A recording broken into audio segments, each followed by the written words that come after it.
Hi అండి, welcome back to my channel. అందరు ఎలా ఉన్నారు? బాగున్నారా? ఈరోజు వీడియో ఏంటంటే ఎంతో టేస్టీ అయినటువంటి క్రిస్పీగా మనం ఇంట్లోనే ఈజీగా ఈ గోబీ 65 అయితే రెడీ చేసుకోవచ్చండి. ఈరోజు వీడియోలో ఇది ఎలా చేసుకోవాలో నేనైతే మీకు సింపుల్ ప్రాసెస్లో ఎలాగనేది ఈరోజు వీడియోలో నేనైతే మీకు చేసి చూపించబోతానండి. ఇప్పుడైతే నేను గోబీ 65 ప్రిపేర్ చేయడానికి అయితే ఒక మీడియం సైజు గోబీ అయితే తీసుకున్నానండి. వీటిని అయితే పీసెస్ కింద అయితే కట్ చేశాను. ఇంక ఇట్లా ఈ సైజ్ అయితే కట్ చేసేసుకోవాలి. మరి స్మాల్ సైజ్ అయితే కట్ చేయకూడదు. ఈ సైజ్ అయితే కట్ చేసేసుకొని ఇంకా పక్కన పెట్టేసుకోవాలి. వీటిని అయితే ఇప్పుడు బాయిల్ అయితే చేసుకోవాలండి.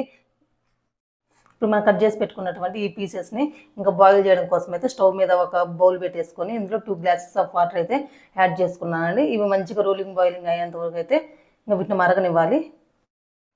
ఇప్పుడు వాటర్ అయితే మరిగిపోయాయండి. ఇంక ఇలా మరుగుతున్న వాటర్లో అయితే కొంచెం అయితే సాల్ట్ యాడ్ చేసేసుకోండి. ఇలా సాల్ట్ యాడ్ చేసేసుకొని మనం ఈ పీసెస్ని కుక్ చేసుకోవడం వల్ల ఇందులో ఇవి ఉంటాయి కదా, దీని మీద అయితే డస్ట్ పార్టికల్స్ అనేవి ఉంటాయి. కొంచెం ఇంక డస్ట్ పార్టికల్స్ అన్నీ అయితే రిమూవ్ అయిపోయి మంచిగా తెల్లగా అయితే వస్తాయండి మనకి పీసెస్ కుక్ అయిన తర్వాత. అందుకని చెప్పేసి సాల్ట్ యాడ్ చేసేసుకోండి. ఇంక ఇలా ఒక 2 మినిట్స్ కుక్ అయితే సరిపోతుందండి. మరి ఎక్కువైతే కుక్ చేయకూడదు ఇవి. ఇప్పుడు మీరు కనుక ఇక్కడ చూసినట్లయితే చూడండి, కుక్ అయిపోయినాయండి. మరి ఎక్కువైతే కుక్ అవ్వాల్సిన అవసరం లేదు. దీనికి ఒక 50% కుక్ అయితే సరిపోతుంది. ఇంక ఇది మనకు కుక్ ఎంతో లేదైతే ఒక ఫోర్క్ తీసేసుకొని ఇట్లా మనం కుచ్చితే అర్థమైపోతుందండి. ఇప్పుడైతే కుక్ అయినట్టు. ఇంకా వీటిని ఒక బౌల్ తీసేసుకొని ఆ బౌల్లోకి అయితే ట్రాన్స్ఫర్ చేసేసుకుందాం. ఇంకా అలానే అన్నీ అయితే తీసేసుకొని ఇంకా ఇలా బౌల్లో అయితే వేసేసుకుందాం. ఇంకా వేసుకొని ఒక 5 మినిట్స్ అయితే చల్లారనివ్వాలండి. చల్లారిన తర్వాత ఇందులో మన స్పైస్కి తగ్గట్టు అయితే మసాలాలు యాడ్ చేసేసుకోవాలి. ఇది ఒక 5 మినిట్స్ అయితే పక్కన పెట్టేసుకుందాం. ఈ లోపు అయితే ఇది కొంచెం చల్లారిద్ది. ఇంకా నెక్స్ట్ అయితే స్పైసెస్ అవన్నీ యాడ్ చేసేసుకొని ఇంకా దీన్ని మొత్తం అయితే కలిపేసుకోవాలి. ఇప్పుడు మనం ఈ రెసిపీ ప్రిపేర్ చేసుకోవడం కోసం అయితే మసాలాల పేస్ట్ అయితే రెడీ చేసుకోవాలండి. దానికోసం అయితే ఇక్కడ 1 కప్ వచ్చేసి నేను మైదా తీసుకున్నాను. నెక్స్ట్ వచ్చేసి ఇందులోనే ఒక 1/2 కప్పు వరకు మనం కార్న్ఫ్లోర్ అయితే యాడ్ చేసుకోవాలండి. ఇంకా ఇప్పుడు ఈ మైదా ఈ కార్న్ఫ్లోర్ మొత్తం అయితే మంచిగా మిక్స్ అయ్యేటట్టు అయితే కలిపేసుకోవాలి. ఇప్పుడు ఈ మైదా కార్న్ఫ్లోర్ వేయడం వల్ల మనకి ఇప్పుడు గోబీ 65 అనేది మంచి క్రిస్పీగా అయితే తయారవుతుందండి, ఈ 2 ఇంగ్రీడియంట్స్ యాడ్ చేయడం వల్ల. ఇంకా నెక్స్ట్ వచ్చేసి ఇందులో 1 టేబుల్ స్పూన్ వచ్చేసి కారం యాడ్ చేసేసుకోవాలి.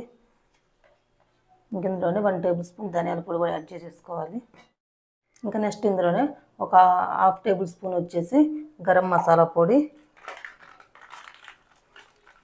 ఇంకో 1/2 టేబుల్ స్పూన్ వచ్చేసి పెప్పర్ పౌడర్, ఇందులోనే కొంచెం అల్లం వెల్లుల్లి పేస్ట్, ఇంక ఇందులోనే టేస్ట్కి తగ్గట్టు సాల్ట్ కూడా అయితే యాడ్ చేసేసుకోండి. ఇంకా నెక్స్ట్ ఇందులోనే కొంచెం తరిగి పెట్టుకున్నటువంటి కొత్తిమీర, అలానే కొంచెం తరిగి పెట్టుకున్నటువంటి కరివేపాకు కూడా యాడ్ చేసేసుకోండి. ఇంకా నెక్స్ట్ ఇందులోనే చిటికడు వంట సోడా యాడ్ చేసేసుకోండి. ఇంకా ఇంతకంటే ఎక్కువైతే యాడ్ చేసేసుకోవద్దు. అంతకంటే ఎక్కువ యాడ్ చేసుకోవడం వల్ల మనకైతే రెసిపీ అనేది ఎక్కువ ఆయిల్ పీల్చేస్తుంది. ఇప్పుడు ఈ స్పైసెస్ అన్ని కలిపేసేటట్టు అయితే నేనైతే కొంచెం వాటర్ యాడ్ చేసేసుకుంటూ మీకు వీడియోలో కనిపిస్తుంది కదా, ఈ కన్సిస్టెన్సీలో ఉండేటట్టు అయితే మనం ఈ పిండి అంతా అయితే కలిపేసుకోవాలండి.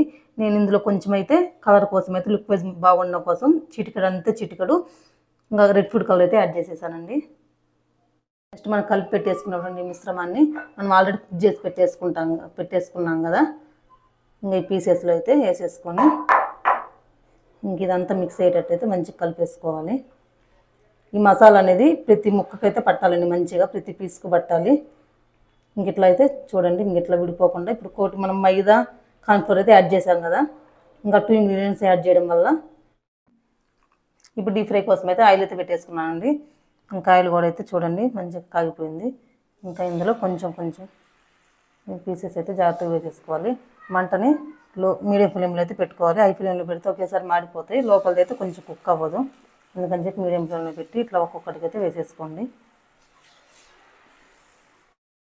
ఇంక ఇలానే అన్నీ అయితే వేసేసుకున్నానండి. వేసేసుకొని ఇంక చూడండి కొంచెం గోల్డెన్ బ్రౌన్ కలర్ వచ్చేంత వరకు అయితే మళ్ళీ అయితే తిప్పేసుకోవాలి. తిప్పేసుకొని ఒక 5 మినిట్స్ అట్లా ఇంకా కుక్ అవ్వనివ్వాలండి. ఒక 2 మినిట్స్ అయితే ఇంకా అంతా అయితే ఫ్రై అయిపోయినాయండి. ఇప్పుడైతే వీటిని ఒక స్ట్రైనర్ సహాయంతో మొత్తం తీసేసుకొని ఇంకో బౌల్లో అయితే వేసేసుకుందాం. ఇంకా ఇలానే ఇంక రిమైనింగ్ పిండిని కూడా వేసేసుకోవాలి.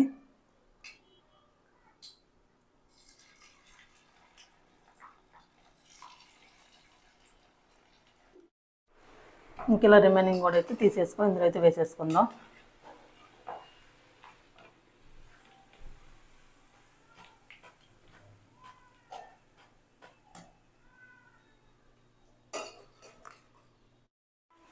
నేనైతే ఇక్కడ మళ్ళీ అన్ని పీసెస్ని అయితే మళ్ళీ సెకండ్ టైం అయితే డీప్ ఫ్రై చేస్తున్నానండి.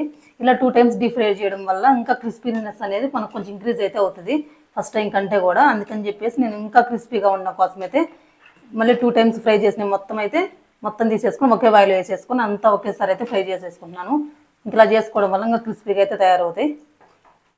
చూడండి, సెకండ్ టైం డీప్ ఫ్రై చేసుకోవడం వల్ల ఇంకా క్రిస్పీనెస్గా అయితే వస్తాయి. ఇంకా ఆయిల్ అంతా మనకు ఇట్లా డ్రైన్ అవుట్ అయితే అయిపోయిన తర్వాత ఇంకా బౌల్లో అయితే వేసేసుకోవాలి.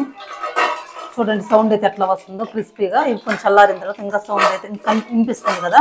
ఇంత క్రిస్పీగా రావడం కోసం అయితే 2 times ఫ్రై చేసుకుంటే మంచి క్రిస్పీగా అయితే వస్తాయి. వీటిని అయితే ఇంకొంచెం టేస్ట్గా ఇంకొంచెం క్రిస్పీగా తయారు చేయడం కోసం అయితే మనం కొంచెం ఆయిల్లో కొంచెం కరివేపాకు కొంచెం పచ్చిమిర్చి ఫ్రై చేసుకుని ఇందులో యాడ్ చేసేసుకుంటే ఇంకా ఫ్లేవర్ అనేది చాలా బాగుంటుందండి. ఇంకా అదైతే చేసేద్దాం. ఇలా ప్యాన్ పెట్టేసుకొని అది కొంచెం ఆయిల్ వేసేసుకొని అది కొంచెం హీట్ అయిన తర్వాత ఇందులో కొంచెం కరివేపాకు అలానే కొన్ని పచ్చిమిర్చి ముక్కలు మధ్యలో చీల్చేసుకొని ఇలా యాడ్ చేసేసుకోవాలి. ఇప్పుడు ఈ మిర్చి ఈ కరివేపాకు యాడ్ చేయడం వల్ల మనకు మంచి ఫ్లేవర్ అయితే వస్తుందండి. ఇంకా చూడండి ఇంకా ఫ్రై అయితే అయిపోయింది. ఇంక ఇలా మనం ఫ్రై అయిపోయినటువంటి దీన్ని ఇంకా స్టవ్ ఆఫ్ చేసేసుకొని ఇంకా నెక్స్ట్ మనం ఆల్రెడీ ప్రిపేర్ చేసి పెట్టుకున్నటువంటి ఇంకా ఈ గోబీ 65 అయితే వేసేసుకోండి. వేసేసుకొని ఇంకంతా స్పైసీ కనుక చూడండి కరకరలా ఎంత క్రిస్పీగా సౌండ్ అయితే ఎట్లా వస్తుందో చూడండి. మనకి ఎంతో టేస్టీగా క్రిస్పీగా గోబీ 65 అనేది రెడీ అయిపోయింది. చాలా సింపుల్గా ఈజీగా ఇలా కనుక ఇంట్లోనే మనం రెస్టారెంట్ స్టైల్లో అయితే ప్రిపేర్ అయితే చేసేసుకోవచ్చు. ఇలా మన రెస్టారెంట్ స్టైల్లోనే ఇంట్లోనే ఈజీగా గోబీ 65 అయితే మనమే ప్రిపేర్ చేసి మన చేతులతో మనకి పిల్లలకైతే పెట్టచ్చండి. చాలా ఈజీగా ఇదైతే చాలా ఈజీ ప్రాసెస్లో ఈరోజు అయితే చూసేసారు కదా. ఇంకా వీడియో కనుక నచ్చితే లైక్ చేయండి, షేర్ చేయండి, కామెంట్ చేయండి. అలానే మా ఛానల్ని సబ్స్క్రైబ్ కూడా చేసుకోండి. Until then keep watching.